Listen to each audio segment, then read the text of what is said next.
Saya ulangin ya. Saya nggak akan menyadarkan orang tua saya di usia yang umur segitu. Kenapa? Nggak penting.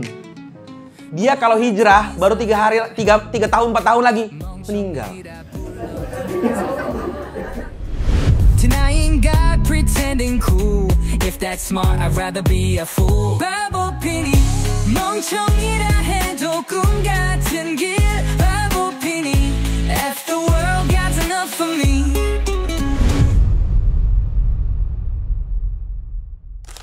Mungkin pengen ya Bang Fuad meningkatkan kesadaran orang rumah, keluarga yang biasanya memakai produk-produk yang ya udahlah gitu, namanya ibu-ibu milihnya yang murah, milihnya yang biasa dipakai gitu. Tapi ketika kita tuh pengen aksi boikot, orang tua tuh kayak masih ya udahlah pakai aja gitu. Udah biasa pakai ini, ibu gak cocok pakai ini, kita tuh nggak ini gitu.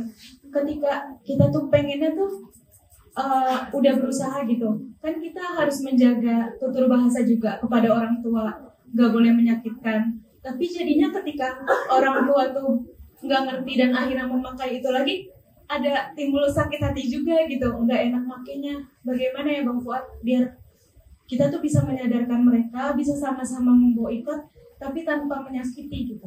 Ya. Terima kasih. Sama-sama. Siapa namanya? Desti. Kepanjangannya destinasi. Destination. Final destination. Mohon maaf kalau jawaban saya sangat tidak ramah. Tapi ini pertanyaan sering ditanyakan dan saya akan menjawab ini sesuai dengan cara saya. Gimana menyadarkan orang tua? Saya nggak peduli. Saya ulangin ya. Saya nggak akan menyadarkan orang tua saya di usia yang umur segitu. Kenapa? Nggak penting. Dia kalau hijrah baru 3 tahun 4 tahun lagi meninggal. Nah, kan udah dibilang jawaban saya. Perjuangan Baitul Maqdis ini kira-kira berapa tahun sih? 10 tahun, 20 tahun, 30 tahun. Ngeri ya? Panjang. Maka investasi saya bukan di situ. Orang tua tuh udah capek ngurusin elu dari bayi sampai gede, ngerepotin, udah gede ngatur kecap mana yang mau dipakai. Ngerti? Gue kalau di rumah nggak bahas Israel.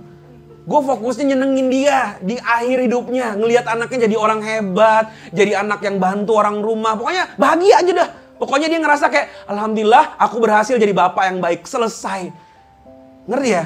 Jangan bikin dia merasa bersalah, hidupnya salah mulu. Udah. Ngerti ya? Saya selalu bilang jadilah pemutus generasi. Lihat yang lebih bawah lu, anak muda, Gen Z, anak SMP tuh, anak baru lahir tuh. Itu yang diurusin tuh. Bagi orang tua, kalau saya pribadi, bagi saya sisanya untuk menyenangkan orang tua aja dah. Kalau lu pengen banget boikot, pengen banget ya lu yang beli sendiri, lu ganti di rumah. Jangan suruh dia mikirin merek, udahlah. Tahu-tahu diganti aja di rumah. Jangan bikin dia pusing. Ngerti ya? Saya begitu prinsipnya. Jadi di rumah nggak pernah bahas itu. Ketika dia, kok kecap ganti? Iya mah, itu lagi pro Israel. Aduh janganlah, ibu nggak cocok ini. Siap mami, ganti. Saya begitu, karena boikot itu bukan solusi memang. Itu bentuk kewarasan diri aja. Boikot itu selamanya nggak akan jadi solusi. Kenapa? Belajar habis ini nanti. Boikot itu cuma cara kita biar tetap waras. Karena kalau nggak kita kayak orang gila. Aduh kita mau ngapain ya? Gitu kan stres ya. Minimal boikot dah, biar nggak stres tuh. Tapi itu nggak solusi, ngerti ya? Jadi saya tuh tidak akan membuat orang tua saya disibukkan dengan hal seperti itu. Banyak hal yang lebih kebersamaan. Bagaimana dia ngerasa ngajinya lebih rajin. Udah orang tua mah gitu aja. Nah, kalau sama saudara mungkin berantem dikit boleh lah ya. Masih seumuran. Tapi kalau orang tua, saya tidak merekomendasikan untuk berdebat. Jangan kan orang tua. Saya udah bilang kan, sesama muslim, sesama manusia aja. Saya tuh gak pernah debat masalah itu. Gak pernah saya tuh ribut sama orang yang makan di McD, datengin rekam. Lihat nih, lihat. Gitu gak pernah. Gak ada. Gak peduli saya gitu. Lah, kan tadi kita narasinya apa? Bersatu kan? Jangan ada narasi perpecahan. Kalau dia belum mau boikot, berarti kan belum paham. Ya pahamin. Kalau belum bisa, mending diem.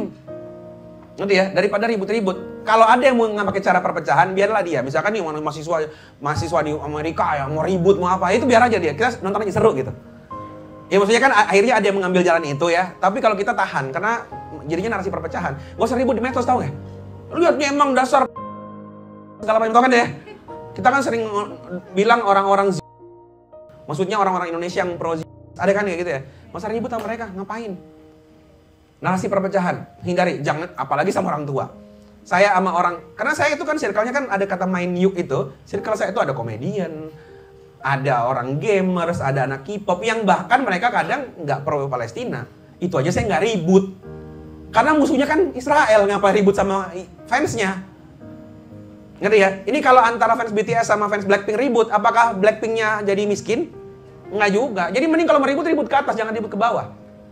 Ya, itu level teman, apalagi level orang tua. Ya, jadi itu bukan hal penting untuk diributkan. Bagi kita sendiri aja ya. Fokusnya nanti ke teman sebelah kita, atau mungkin nanti bikin program dakwah yang lebih luas ya, ngomong kayak gini. Sisanya happy, bikin happy rumah aja. Wallahu a'lam bishawab. Maaf kalau tidak cukup menyenangkan. Bagi kan pasti punya naluri ingin ribut sama orang tua kan ya, Gen Z? Gen Z kan gitu ya. Thank you ya. Makasih ya udah nonton video ini. Tonton lebih banyak video gue dengan gabung di program membership YouTube. Bakalan ada live setiap pekan, akses ke kelas-kelas online gue, dan ada badge serta emoji lucu yang bisa kalian pakai di kolom live chat dan komentar. Gabung jadi member yuk.